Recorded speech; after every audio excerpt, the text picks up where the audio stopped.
Afternoon, 6th grade Bobcats. Mr. Flato here. Welcome back to what I hope will be a great week for each and every one of you here at the Helena Middle School. On this week's Bob lesson, we're going to continue with part 2 of characteristics of respectful friendships. Friendships are so very important things to have in life. Running you guys through a little 4-week series, giving you my 20 tips on how to be a great friend. In order to have a friend, you got to be a friend. Friendship is such a unique, what you give, a lot of times you get back.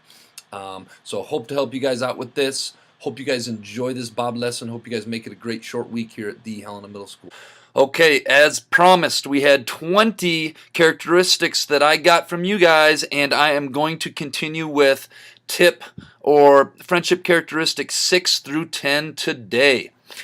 And the next one, number 6, is caring. Many of you talked about how important it was to be a caring friend, to be caring in a friendship. Caring is probably a pretty good prerequisite to being a friend. If you think about it, if you're not a caring type person, or if you don't want to be caring towards somebody, that's kind of what friendship is all about, right? Is caring about somebody more than just a stranger on the street.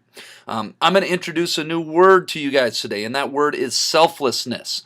And selflessness basically means when you put others' needs ahead of your own.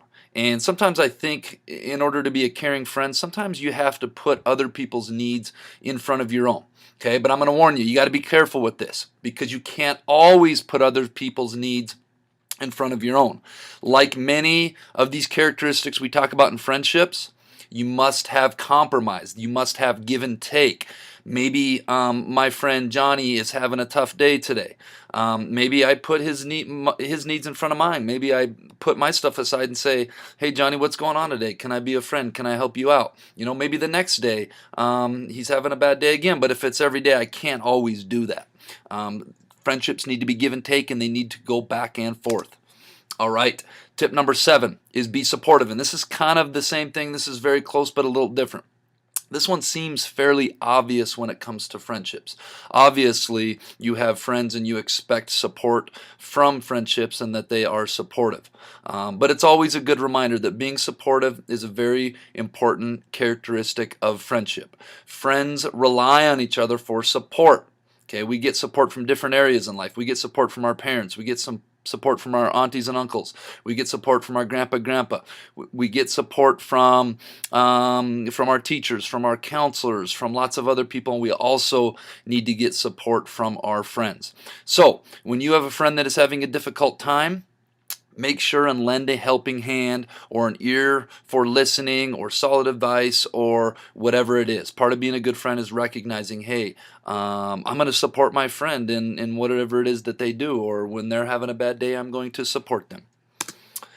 Tip number 8, you guys recognize this picture. I had to pull it back again. Be a good listener. You'll see that being a good listener is so important for virtually everything we do in life, for school, for being a good son or daughter, for being a good brother or sister, for being a good student.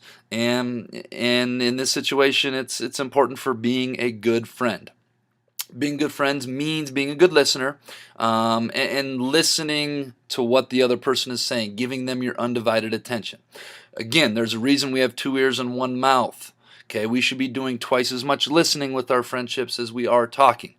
It is difficult to be a supportive friend, like we talked about in the previous slide, if you aren't a good listener. Tip number 9, have a sense of humor. Okay, if you're going to be one of my friends, this is so important because I can be kind of wacky and crazy sometimes, and I like to laugh and have a good time. Friendship should be fun, and it should be light, as well as serious when you need it to be. Too much fun and light, maybe we're going to get ourselves into too many shenanigans and maybe too much trouble.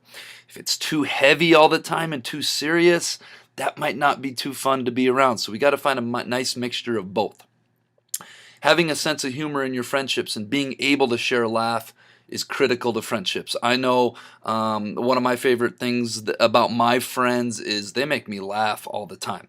Some of my favorite things about my friends here that I've made, other teachers here at the school, is they make me laugh. I love laughing. I think life is so short, and there's a lot of heavy stuff in life, and there's a lot of negative stuff in life. We all need to spend a little bit more time laughing and smiling. Man, it's so important.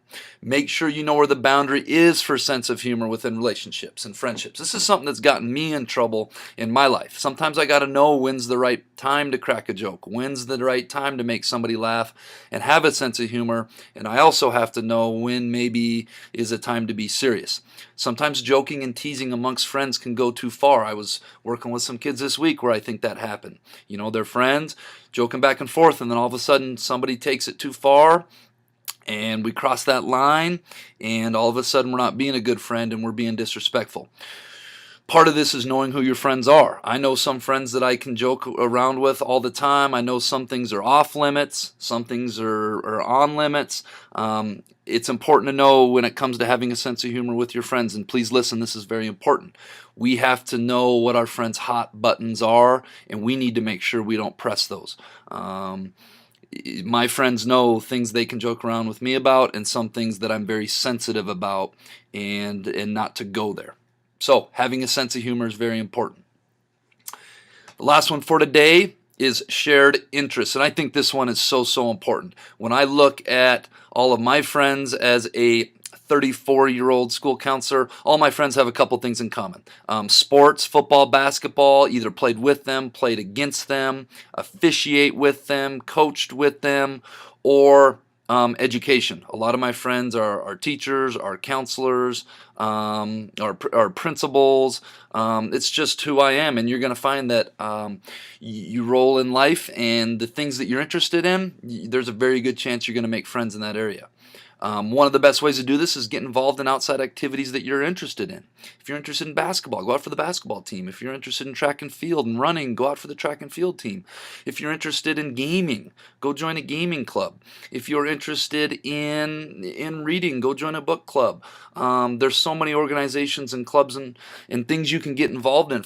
Many friendships are a result of people with common shared interests. Okay, matter of fact, I think this is number one reason why people are friends. So think around. If you come in contact with somebody that has the same interest in you, invite them to do something. Invite them to hang out. Put in an effort to get to be friends or better friends with them. All right, I had to show a Will Ferrell picture. I saw this on the internet. I thought it was kind of funny. Friendship is so weird. You just pick a human you've met and you're like, yep, I like this one, and you just do stuff with them. And sometimes, that's how life is. All right, now it's time for the Puppet Club. They're going to demonstrate one of their friendship characteristics. Can you figure out which one it is? Go. Hey Samantha, how's it going? Not so good. I failed her in practice. It was so bad. Well, everyone makes mistakes, even your teachers. But I just hurt myself really bad by accident. It was so bad. It's okay. Everybody makes mistakes. That's true. But yeah, I really didn't like how it happened. It was so bad. Don't stop believing in yourself. Okay. Yeah, everyone makes mistakes. Yeah, I guess I can try again. Maybe next time it'll be better. Yeah. Hey, Pablo, I hear you're nervous about becoming a police chief. Just a little bit. You're going to do great in the interview. Thanks. Yeah, I hear police officers solve crime, save people, and many things. Yeah, we do all that. I hope you get the position. It's going to be great. Thank you. Go ahead. Hello, HMS. I'm Tangerine, and I would like to tell you this week's riddle, which is, what are the only two things you cannot eat for breakfast? All right, that brings us to this week's Jellybean Question of the Week winners, and we didn't have any. I think that question was too hard. I apologize to everybody. Let's try this one out, though. This week's Jellybean Question of the Week is, what are the only two things you can't eat for breakfast? If you think you know, submit your answer to the Bob Box no later than Thursday at noon this week. Tune in next week to see if you are a winner. All right, Bobcats, let's go make it a great short week here at the Helena Middle School.